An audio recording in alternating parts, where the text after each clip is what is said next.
Welcome, everybody, to WagerTalk Today. I'm Lawrence Presman, freezing my ass off in Toronto. Teddy covers my co-host, and what a show. It's College Basketball Wednesday. Steve Merril joining us. Bryan Leonard. You guys really need to watch the Bryan Leonard segment. I've got a section coming up that you're going to not want to miss. He doesn't even know about it, nor does Teddy.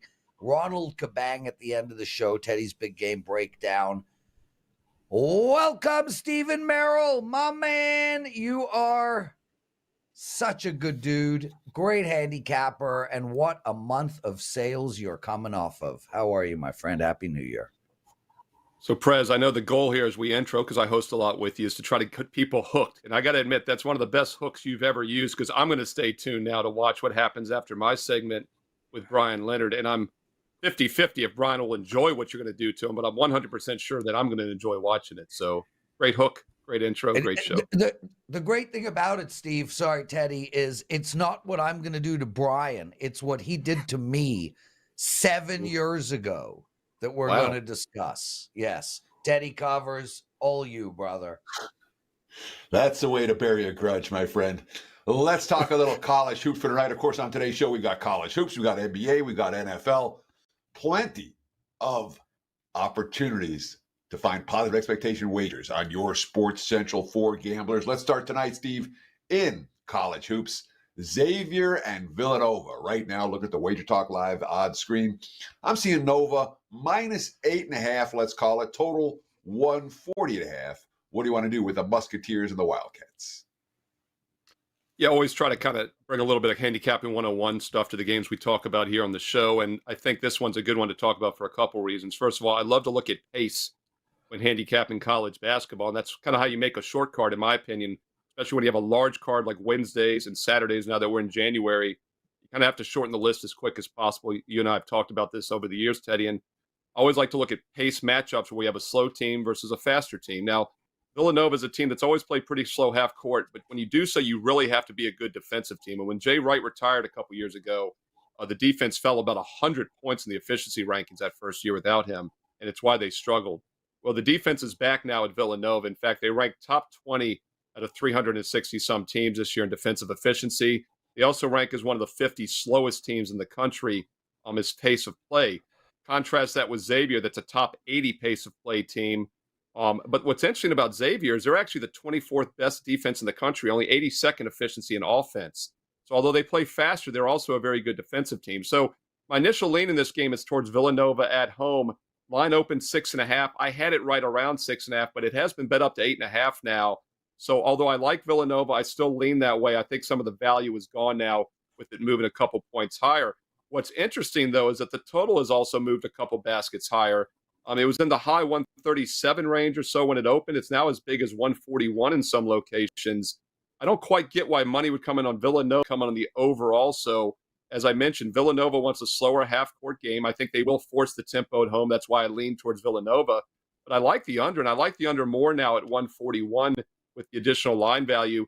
And like I said also, Xavier technically is a better defensive team than they are offensively. So I think their offense struggles on the road in a slower-paced game, which they don't like. But their defense still shows up. So while I like Villanova, I like the under even more in this game, especially that it's risen up to 141 now. So you talk about side and total being related here. I mean, the two games last year, Nova pulls off the upset at Xavier, 64-63, game stays 20 points under the total. Xavier wins at Villanova, 88-80 final. The game goes 30 points over, or 20-something points over the total. Is this a scenario where side and total are clearly related? If you're playing under, you're playing the dog. If you're playing the favorite, if you're playing the under, you're playing the favorite. If you're playing the over, you're playing the dog. Yes, and I think there's a lot of college basketball games where that applies. In fact, I did a solo video be out later this afternoon here on WagerTalk TV, a little clip of this one, but also the late game between UCLA and Stanford. So I invite everybody to check out WagerTalk TV this afternoon for my solo breakdown of that game. And that's another game in which I think the side and total are correlated. And I kind of give a little handicapping 101 lesson in that game. The parlays normally are sucker bets. 95% of the time, we do not recommend parlays. There's two exceptions. First of all, a 6-point NFL teaser is technically a two-team parlay. you can have an advantage if you cover key numbers with teasers in the NFL. And the other time a parlay does sometimes have an edge is when the side and total are correlated in the same game.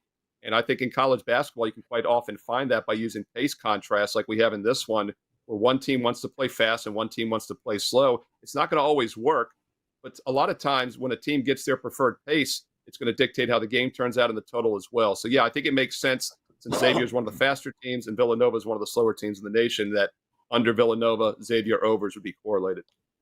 Steve Merril joining us, everybody. And listen, Steve, before we get into your next game, Brighton's playing West Ham in the EPL, and Brian Power came on yesterday to break that game down.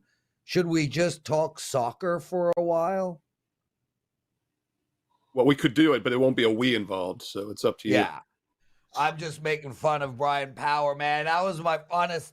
That segment was so fun, and I think we're going to put a piece of it up on Twitter later today. Me pretty much making fun of Brian Power to come on our show and discuss Brighton and frickin' West Ham, which, by the way, was a push. So he did not win or lose that play, but he did win his college basketball play. Steve, one of our listeners, UC Panda, he's in this chat room every day. We're a big fan. He likes Army in hoops tonight, +2.5 at Lafayette. I know you're taking this game apart. Are you with him or against him? Well, I'll start by saying, if you look at the WagerTalk Live odds screen, the betting market's against him, and that doesn't necessarily mean he's right or wrong. He's getting some extra value now. This game opened initially yesterday as a pick'em, was quickly bet up to 2.5, and now we're seeing some threes out there. And this isn't obviously one of the more high-profile games. It's actually on the extra board tonight if you're looking for it. But I thought it was an interesting game to talk about for a couple reasons. First of all, these smaller conference games in college basketball, the limits are extremely low for a reason. That's because odds makers do not have a great feel for these teams, and sometimes handicappers don't either. But I really recommend people across the country, and I'm channeling my inner Adam Trigger talking about an Army Lafayette game. I feel like I'm Adam right now, but he does a good job of that. He focuses on those Northeast teams, a lot of the New York teams in his area, and you can sometimes find an edge by doing so over the course of the college basketball season. So I do recommend people that maybe haven't done a lot of handicapping in college hoops over the years, don't be afraid to dig into your local teams, your local conferences. You don't have to handicap all 362 teams. In fact, it's almost impossible to do so. But one thing also I'd like to point out in this game is these are two bad teams. And that's the reason a lot of people don't focus on these conferences. Lafayette's now lost, I believe, like 9 in a row at least, straight up. They failed to cover the last 4, yet the line is going higher. And I think there's a couple reasons why. First of all, they've been an underdog at every one of those past 9 losses straight up. Now they're a favorite of through 2.5 to 3 points. It's a winnable game. It's at home. This is a team that's gone 1-4 at home this year, but Army just 1-4 on the road. Two really bad offensive teams. Interesting to me about the total in this game. Opened 118.5. It's now up to 124, even 124.5. I lean Lafayette in this game, actually, because they're back at home and it's a winnable game for them. But I do not understand that move to the over in this one either. I think the under 124 makes some sense. We see this a lot, Prez, when we talk about it. The lowest totals stay under, the highest totals go over. Just look up Iowa Hawkeye football this past year for a case study of that. And this is a situation where the betting markets just don't get it still. They're always betting these lowest totals up a bit because they think there's quote-unquote value. I like under 124, but I do like Lafayette in this game. I think they get a rare win tonight. So Lafayette is 1-12 on the season, and they're laying points today. There was a situation like this last Friday where the Detroit Titans, who were winless, they were actually road favorites at IUPUI, and they were down 20 at the half and lost another one. When you talk about a team that's 1-12, don't we want to wait for them maybe to win a game or two before we start backing them as a favorite? Or is this a spot that you go, hey, their opponent's just as bad as they are. They've been dogs in all these games. Now's their chance. Can you comfortably lay with a 1-12 team? Yeah, Tay, that's a great analogy, though, because like you said, it was Detroit, right? They were a road favorite. And I don't want anything to do with a bad team on the road. The one situation where I think home court still matters in all of sports is college hoops. It's been downgraded in the NFL, like to a point. It doesn't even matter sometimes in the NBA, the NFL anymore. But college hoops is a very unique sport because of the venues are all completely different, small, big, old, new. And because it's such a 3-point heavy sport now, it's more difficult to shoot in unfamiliar venues. And Army is a really bad offensive team. And so is Lafayette. Look, these are two terrible teams. That's why I like the under 124. But you're getting a bad offensive team on the road. So it's not just that Lafayette will play a little bit better at home, but I think Army really will struggle away as well. It's something else I'll point out. Yes, Lafayette's really bad, but they're shooting below 27% from three for the season.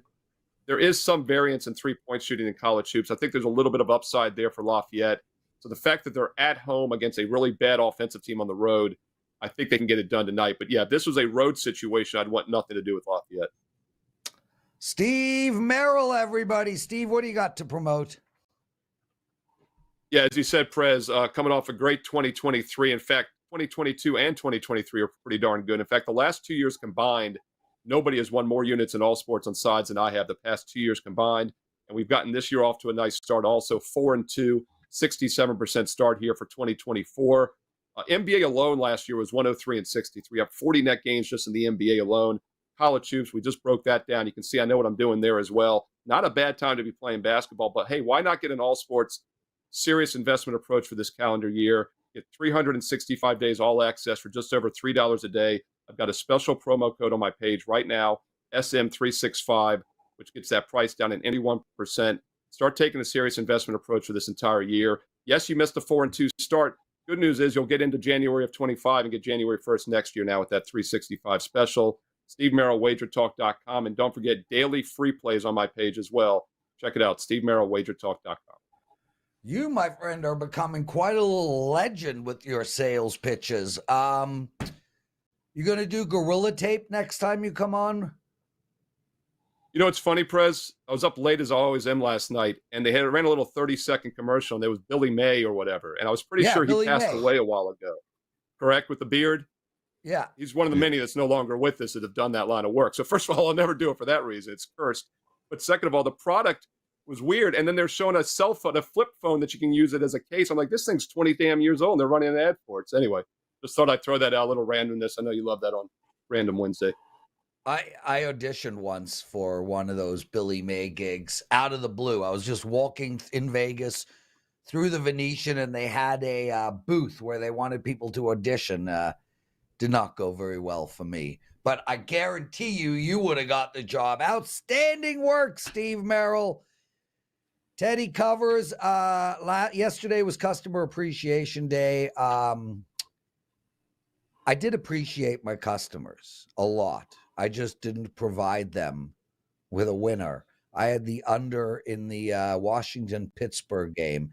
Under 6 goals, 4-1 at the end of the first period.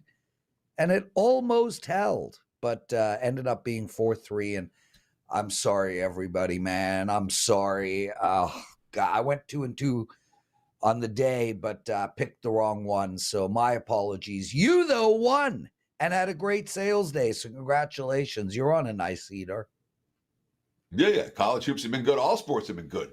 60% over the last 7+ weeks, counting every play, every day, and every sport. But I'm not here to hype. We won last night. We'll see if we do it again tonight. I'm here to talk about what I learned last night. And there's 25 years in this business, Prez. I can't say there are a lot of players that stand out to me as guys that I admire. DeMar DeRozan is one of those few guys. He's the one who got traded for Kawhi after gutting out, oh my God, playoff loss after playoff loss when he was the best player on Toronto. Well, him and Kyle Lowry. The Raptors won a title with Kawhi. They didn't win one with DeMar. The Spurs didn't. He ended up in Chicago, and that hasn't gone that well either. And yet every time I watch DeMar DeRozan, he's a consummate pro, all-star caliber player outside of the spotlight. So last night, I turn on 76ers Bulls. And I usually don't watch the first, in general. I turn on end of the first quarter, beginning of the second. I turn on 76ers Bulls, and it's 41-12 Philly, first quarter. I'm like, OMG, I check the box score, of course, what's going on.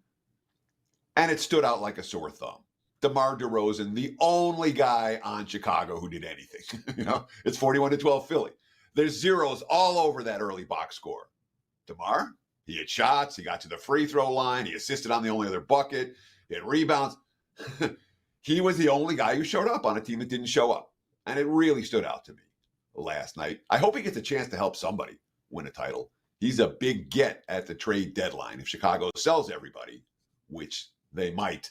And there was a brutal bad beat last night, if you had it. 76ers team total 116.5. They get 43 in the first. They're at 73 at halftime. All you need is 44 points in the second half and you win. It's a done deal. Second half total 112.5, by the way, for what it's worth. They have 110. You're over 116.5. They get to 110 with 8 minutes and 22 seconds left in the fourth, and they did not score a point in the final 8 minutes and 22 seconds of that ball game. If you had 76ers team total over, oof, no fun last night. If you had DeMar DeRozan points, rebounds, assists over, I don't know what the number was, but DeRozan's my guy. Lawrence? Okay, I did not pay attention to that Philly game. I was at my own personal hockey game last night in which we won 7-1. Bryan Leonard joining us, everyone. And Bri, I think it's time to tell people that great story, dude. Teddy, I don't know if you know this. You probably do, but here's how this went down. So I called Marco up and I'm like, Marco, let's start a new company. We'll call it WagerTalk, me and you. You'll be the main brand, et cetera, et cetera. And Marco's like, yes. And I got another guy we can bring on. So the next day, Marco meets Bryan and says to Bryan, Bri, I'm leaving that other company. I'm starting a new company with a guy up in Canada. We'd love for you to join us. And Bry's exact answer was, sure, I'm in, so long as that guy in Canada is not Prez. Right? That's exactly what I said. I said this. I had just come out of something with a Canadian guy. I'll say his name since he screwed us all. Brian Gabriel. Sure. Brian Gabriel screwed everybody. Yeah, everybody on his site. So Marco says, we're starting a new company. I was going to retire and just bet. And he said, no, don't retire yet. I'm starting this new company. And I got a guy in Canada. And you were the only other guy in Canada I knew. And I says, as long as it's not with the Prez, I'm fine. And I have never seen Marco's eyes light up like they did when I said that. And he goes, why? And I said, Prez has been trying to get to work with me for years. And every time I would see you, you'd say, someday we are going to work together. And I go, yeah, get that out of here. That's never going to happen.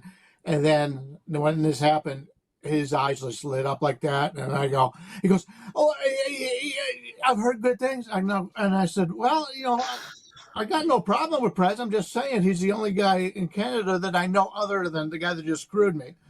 And but it's worked out well. And I know I even got laid out the other day because I'd mentioned something about one of your segments on the hockey show or whatever. People think we hate each other. It's not that we hate each other. We are totally different people. You and Teddy are totally different people. I am more of a Teddy person than I am a Prez person, but that does not mean one is bad and one is good. Teddy's worked with you for many years, and I got to give him credit. He continues to work with you. You need to start paying me what you're paying Teddy. But we are. We literally are, Bri. Okay. Yeah. So the takeaway from what I'm hearing from you, Bri, is your response. Basically, Teddy, this is Bryan's version of the story. I just got screwed by a Canadian named Bryan. Marco says, I'm starting a new business with a Canadian. And Bryan's response is, God, I hope it's not Bryan Gabriel. No. That's not what I said. Hope it's not Bryan Gabriel. He hopes it's not me. And I appreciate Bryan's political correctness. He didn't want to work with me because he didn't like me. And I appreciate you coming on here and not saying that, Bryan. But I'll own it. I'm an eccentric nutcase, and I respect that you might not like me. That's phase one of the Prez. Phase one, the time you meet me, you don't like me. By the time you hit phase 8, you're loving me. So I appreciate that you've got through all the phases and now you love me, Bri. Well, I got to tell you, you're not the only one. we used to do the Tuesday group with Steve Fezzik. And I told him one time, I said, you know what, Steve? This was after a few years. I said, when first time I met you, I thought you were an asshole. And he says, you don't know how many people have told me that exact same thing. But after a while, I got to understand him, and he had done some things that I really respected. And I said, you know what? I'm on Steve's side. I like Steve. And we'll get there with you also. Steve told me that story a couple of weeks ago, Bri. Let's get into it. And he actually said he was very thankful. Oh, and Crack told him the same thing.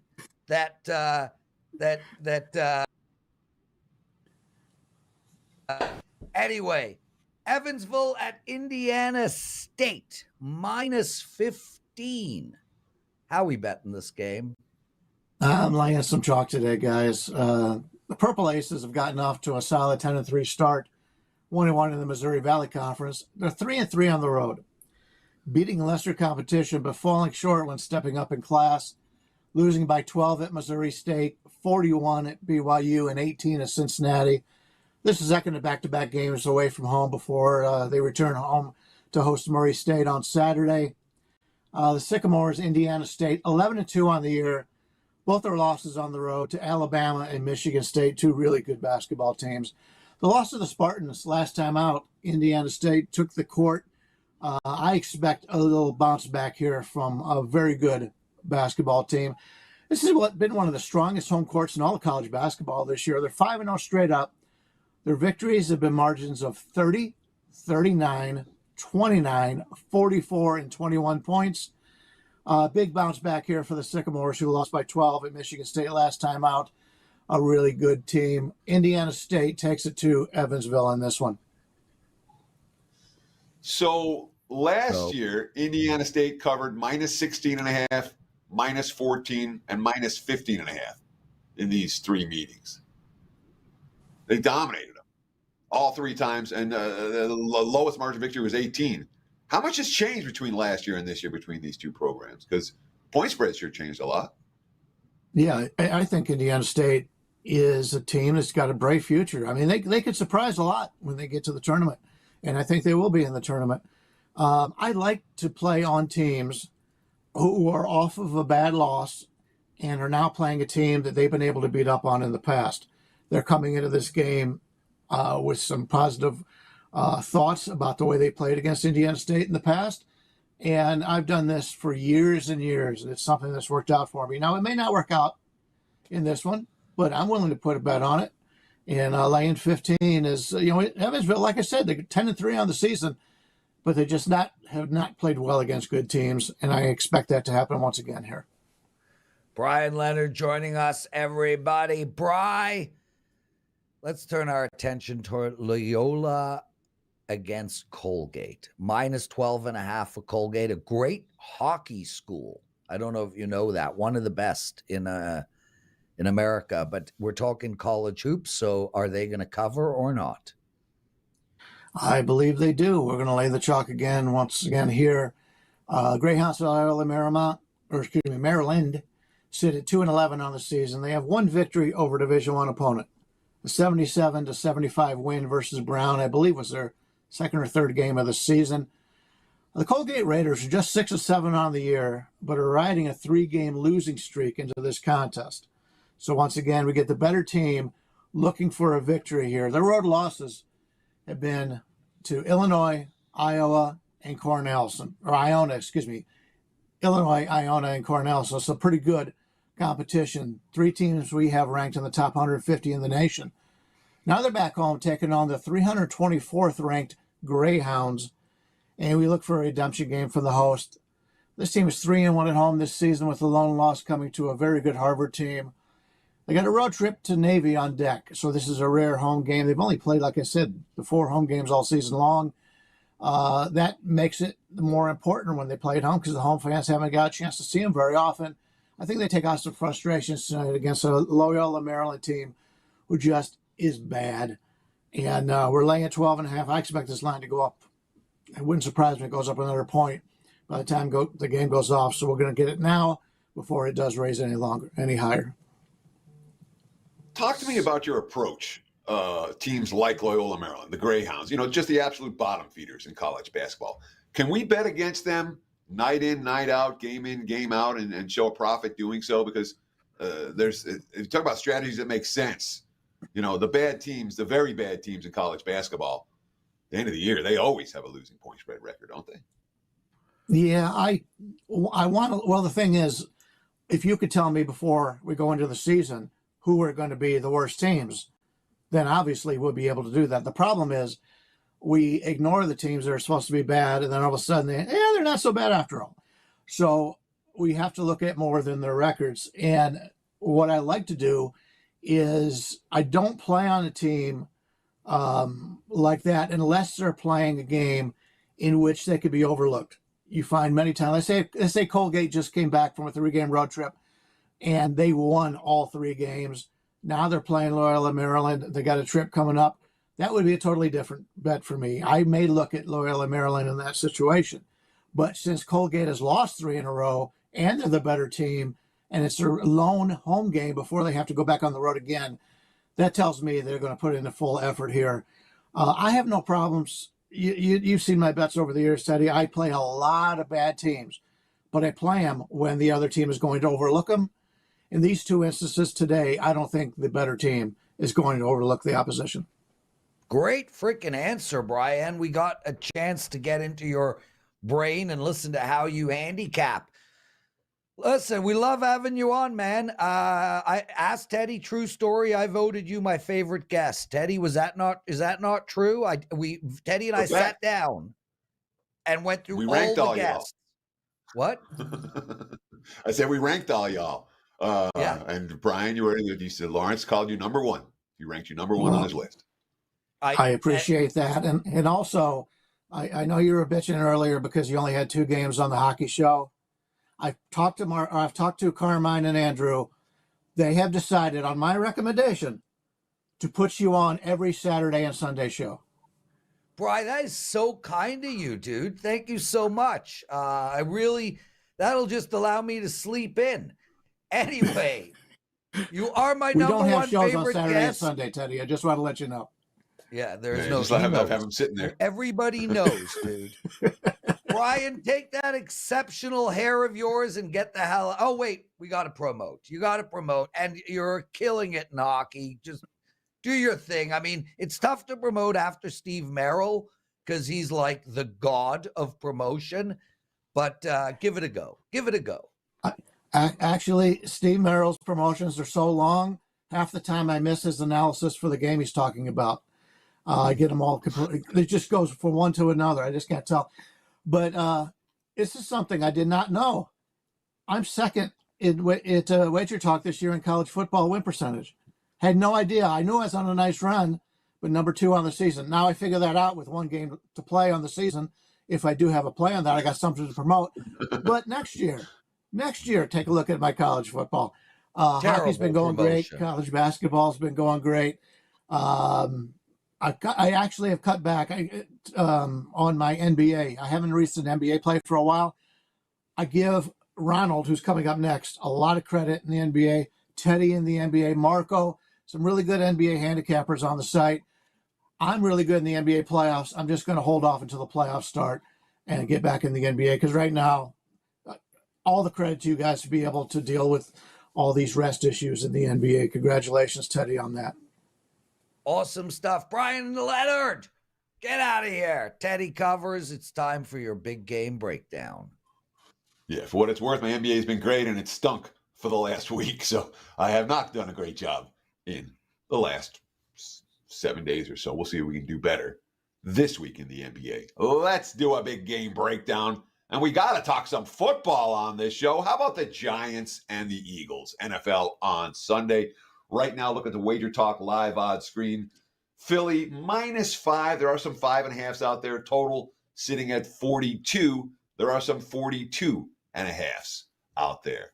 From a point spread perspective, these are 2 teams that are heading in very different directions right now. The Giants 5-1 against the spread in their last 6 ball games. They haven't necessarily been winning those contests, but they've been hanging tough. Philly, on the other hand, has now lost their last 5 against the spread with only one straight up win during that span. Now, admittedly, they did play some pretty good teams, San Fran, Dallas, Seattle, during that span. They did beat the Giants on Christmas Day only 2 weeks ago. Last week's loss to Arizona notwithstanding. That being said, they didn't sniff a point spread cover against the Giants. Obviously, they didn't sniff a point spread cover against Arizona. This is a defense for Philadelphia right now that's essentially falling apart. They did not get a stop in the second half against Arizona. That is a problem. And we look at the Giants and say, A, they haven't quit. They're saying all the right things. The quote's coming out of his locker room, or we want to win this game. Tyrod Taylor's going to start at QB this week. He is for sure their best quarterback option right now. And of course, we talk about divisional rivalry. The NFL switched up the schedules a few years back to make sure it was division game for everybody week 18 to ensure that everyone's going to show up. The Giants are going to show up here. Philly cannot be laying more than I don't think Philly can be laying anyone right now. G-Men plus the points, a clear choice for this better. There's your big game breakdown. Back to you, Mr. Back to you. Teddy covers. Before we bring on Ronald Cabang, and we're always excited to have Ron on. Great handicapper, awesome in hoops. We had, I think it was a tweet to you a few days ago, and we're going to do this. So Wednesday show from Twitter. Let's play a game. This is what you slacked me. You have to bet your life savings that one of four I cut and teams pasted of this your from a tweet. Yeah, I know. By the way, Yeah. there's no book in the world that would take a bet if it was my life savings, just for the record. It's just it's a concept. I know, dude. If you had to bet your life savings that one of four teams of your choosing will win the Super Bowl, if any other team outside these four win or lose, you lose everything. So what four teams are you picking? One of those four have to win the Super Bowl. What four are you picking? You're supposed to go first, and I make fun of you, right? For me, it's a very obvious choice. Okay, I'm happy to do it. San Francisco, Baltimore, Kansas City, Buffalo. End of argument. Those are the four right teams. Okay. I'm with you on three of them. Kansas City's going nowhere. So I take them out. Gone. Who do you put in? The Detroit Lions. Okay. I'm not going to go with Dallas, right? Because I feel like if Detroit can get a pathway, listen, I want to take something with value here too. So I'm picking Buffalo. It's not about Baltimore. value. I know. Teams. You're picking the four teams, Fine. and everyone else is dead. Fine. Then I'm picking Dallas. Dallas, San Fran, Buffalo, and Baltimore. Those four. So it's not Detroit. No, I ixnayed Detroit. You're right. We're not looking at value. We're not looking at value. Dallas, San Fran, Buffalo, and Baltimore. And on Monday, Buffalo might not even be in the playoffs. Correct. I understand. When we talk about teams that have the capacity, not just to make the postseason, but then to win 3 or 4 games when they get there aren't that many teams on the list. When it comes to the NFC, I'll take San Fran versus the field without any question. And that's why I picked one NFC team, not 2, and then 3 from the AFC. That's how Kansas City got on that list. But I don't think Dallas can go into San Francisco and win. I don't think Detroit can go into San Francisco and win. And that's why those 2 teams are not on my list. And the 49ers are the only NFC team that I have on that list. I like that strategy, Teddy. I'm still going to stick with my 4, but when we talk about the AFC, sure. When we talk about the AFC, we've seen Miami unable to beat good teams. Joe Flacco's not winning a Super Bowl. No one from the AFC South is coming out of the AFC, and that leaves Kansas City as your clear choice. You can buy. As the 4th team to put in there. And when you talk about Super Bowl caliber defenses and been there before, Chiefs have certainly have both of those. So that's why KC was my 4th team. They have one of those. And I'd pick Cleveland over Kansas City. I think Cleveland has a better shot of going into Baltimore and beating KC and beating Baltimore than Kansas City does. Ronald Cabang, who would your 4 teams be? Kind of called them out. I was just looking at it while you guys were talking, but the Niners, the Ravens, obviously the top 2 teams there in both divisions. But I like Teddy. I only like the Niners here in the NFC. And you called out the Browns. I think the Browns are an underrated team. Obviously, I like their combination of their defense and just game management overall from the offensive side of the ball. If you can run the ball in the playoffs, that's super key. Teddy gave you Cleveland can't have no offensive line, and their quarterback throws picks every game. Every game, Joe Flacco's throwing up for grabs. That's not going to work against a playoff defense. I'm telling you that. Right? I'll take. Okay. I appreciate your Relax. Relax, Teddy. Guys, let us know what 4 teams you would take. Put it up in the comment section. Make sure to hit the like button and always subscribe to our channel. Ronald, let's get into some NBA. Milwaukee Bucks playing the Pacers. A total of 3,412. You like the under here, and I get it. It's a big number. Tell us why. Yeah, I mean, I'm looking at both of these teams, especially after the whole game ball incident. I think these 2 teams have started up a nice rivalry here, and when it comes to teams or games like this, I see playoff atmosphere type games, and in those types of games, I do like to look towards the under for the most part. Just the Bucks in general, right? They've lost 3 of the games from the Pacers this season, and they've only lost 9 overall on the season. This is also the first leg of back-to-back games on the road for them. They do have the Spurs tomorrow, so not much of a look ahead or anything like that. But on the Pacers side, they were on a mini slump after losing to the Lakers in the in-season tournament, but they've won and covered their last 4. From an injury perspective, you got Crowder out for the Bucks, Connaughton and Middleton, both questionable. I think Middleton does sit out usually on at least one of the legs of the back-to-backs, and I think he does play in, which I think is the more important game today. Pacers, Nembhard and Brown are both questionable. But if you look at the total for both of these teams, they've both actually been trending towards the under recently. The Pacers, they've actually picked it up defensively, limiting 6 of their last 7 opponents to stay under their team total. And on the Bucks side, we laughed about their defense to start the season, but 4 of the last 6 have stayed under their team total as well. 4 of the last 6 opponents. I don't think these 2 teams like each other much. Like I said, after that whole game ball incident, playoff atmosphere type game again, I feel like those games go under. But from a pace perspective, the Bucks could continue to play a faster pace. But the Pacers, who are second in the league on the season, if you look at their last 7 games, which when they kind of started that trend of keeping opponents under their team total, they're 16th on the season in pace in that span, and also under the 100 mark in the pace. So they've kind of shifted their gears a little bit, kind of focusing on defense and slowing down the pace, focusing on quality on the defensive side of the ball. From a trend perspective, historically, when 2 teams face each other in back-to-back games during the regular season, it's actually been profitable to take the under if the favorite in the second game lost the game as a favorite in the first game since 2017 in that specific situation. This is during the regular season, not the playoffs. 44, 28, and 2 to the under. So that's an under rate of 61.1%.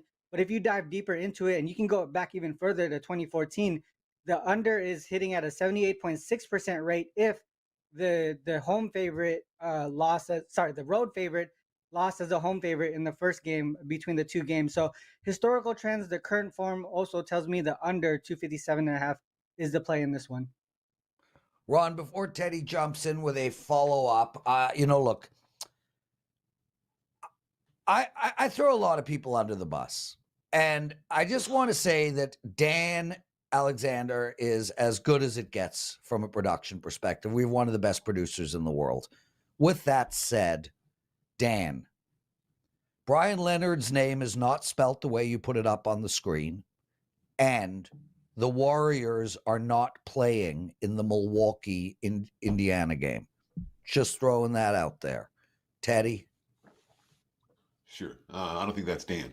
That being said, Ronald, these two teams just played on New Year's Day. And going through that box score stands out like a sore thumb. Indiana, 5 of 35 3-point shooting.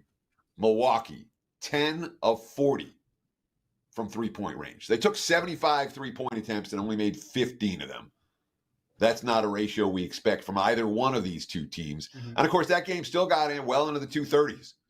And there wasn't any fouling at the end.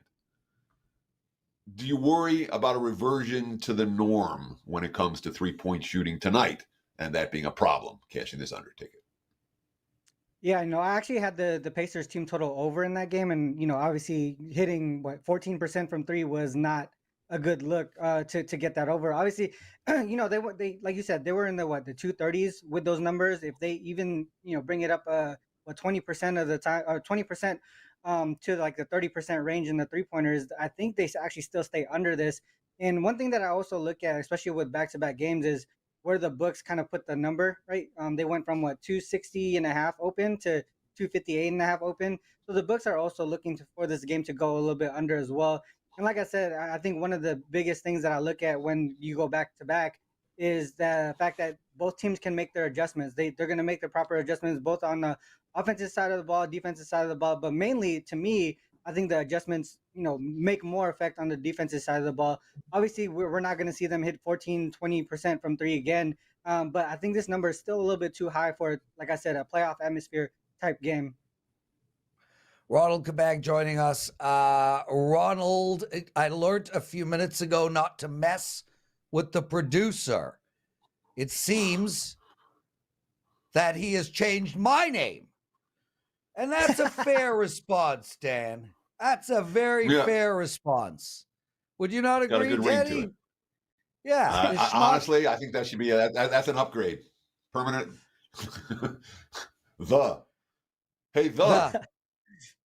I am the Mr. Schmuck to you. Ronald Cabang, why should we bet the Timberwolves tonight? Yeah, I mean, obviously the Pelicans doing pretty well right now. They've been getting it done defensively recently, keeping 7 of their last 9 opponents under their team total. But this is the second leg of back-to-back games with travel. They were playing at home yesterday, road today. Also, the start of a tough conference schedule as well. They have the Wolves today, obviously. Then they got the Clippers, Kings, Warriors, Nuggets, and Mavs on deck. I think all of them are on the road as well. So they're going to have to me, I think they have to manage minutes throughout this run of tough opponents here. On the Wolves side, 24-8 on the season, but they have failed to cover in 6 of their last 7 games. They actually stayed under their team total in 5 straight games, actually. So it's their offense that's really been keeping them from covering these games. When I look at the health of both of these rosters, the Wolves completely healthy. I don't see anyone on the injury report. Pelican side, Matt Ryan is, I think, out, and then Trey Murphy, I think, is the more important guy. He is questionable. He didn't play yesterday, so it'll be interesting to see if he plays. But from just an overall look of this game here, I think the Wolves' struggles recently has to do with the amount of travel they had on their schedule. They had to travel for 13 of their last 14 games. Then they had 2 home games in a row prior to the new year.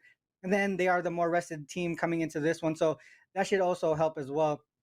I think when I look towards the Pelican side, they're also, I think, 1-2 against the Wolves here straight up on the season, covering the last 2. But the first game, I believe, the second game they were on the Wolves were on the tail end of a 5-game road trip. So that was a tough spot for the Wolves, and that's why they did end up winning that game, but they didn't cover.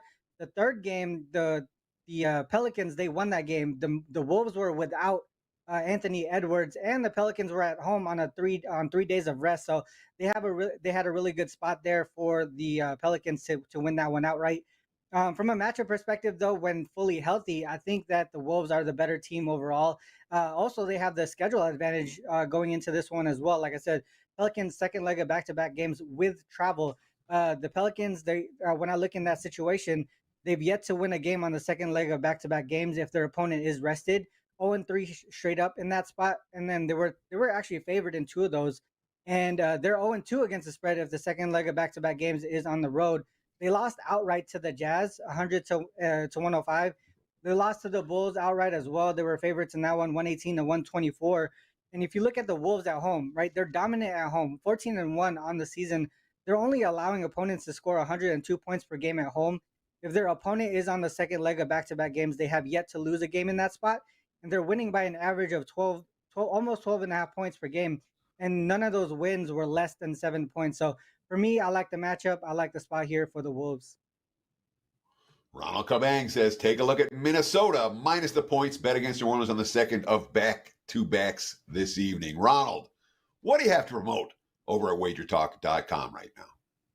Yeah, today 5% play. It's a rare thing for me. I don't usually have 5% plays, so that's here. Actually, going back to the beginning of the 2022 season, I've only had 26 5% spread bets, and I've hit on 73.1% of them, and that's actually the number one percentage and ROI at WagerTalk since that time. So, like I said, it's a rare thing that I do, and when I do, typically it's on the right side. So I'm also seeing the NBA pretty well. 6 of the last 8 days were winning in the NBA. College basketball doing well right now, hitting 58% there as well. So the hardwood has been treating me well. Wonderful stuff, Ronald Cabang. Awesome. What a fun show, Theodore.